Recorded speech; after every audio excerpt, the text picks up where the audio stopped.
In the whirlwind of tweets and posts, a certain statement from former President Donald Trump has caused quite a stir.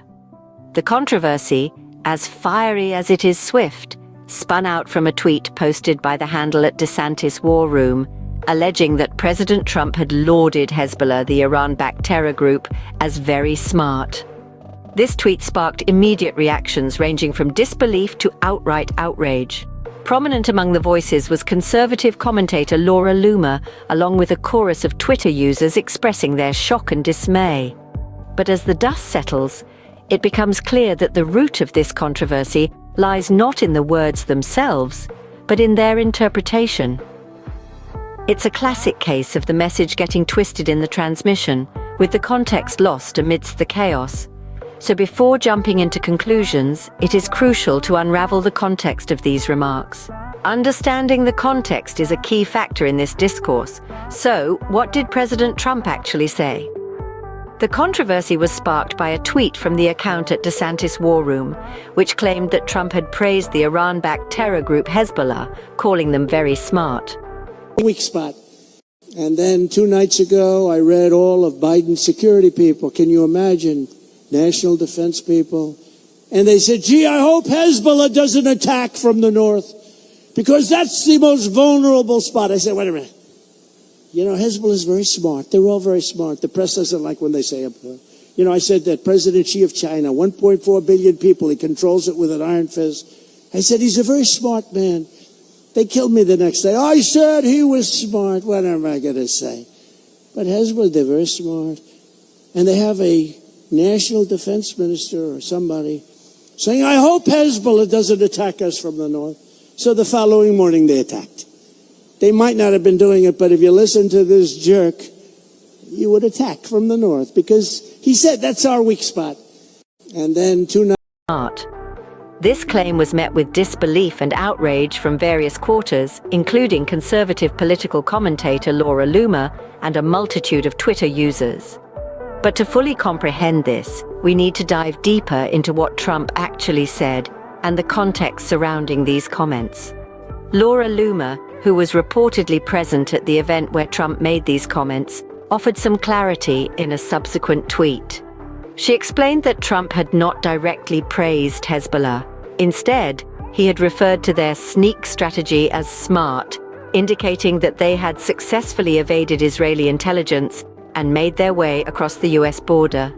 Loomer also pointed out that Trump used derogatory language to describe Hezbollah and Hamas during his speech.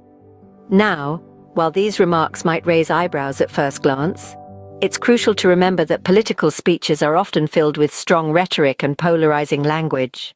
Another Twitter user, It Matters to Me Too, added a different layer to the conversation. They noted that Trump has a history of expressing admiration for authoritarian leaders such as Xi Jinping, Vladimir Putin, and Kim Jong-un. They suggested that Trump's supposed praise of Hezbollah aligns with his previous statements and actions. However, while this viewpoint offers an alternative explanation for Trump's comments, it's crucial to bear in mind that the words of public figures can be interpreted in various ways, and not all interpretations hold equal validity. So, as we can see, the context of Trump's remarks paints a more nuanced picture than what was initially presented. It's not as black and white as it may appear. Trump's words, like those of any public figure, can be interpreted in myriad ways. However, understanding the context in which these words were spoken can provide crucial insight into their intended meaning. Interpretations can vary, but the context provides a clearer picture.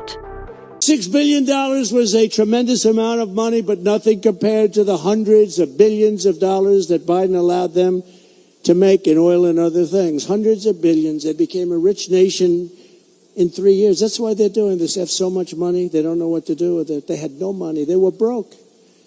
And then there was the inevitable attack 4 days later, which I predicted.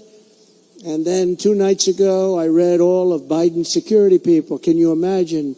National defense people.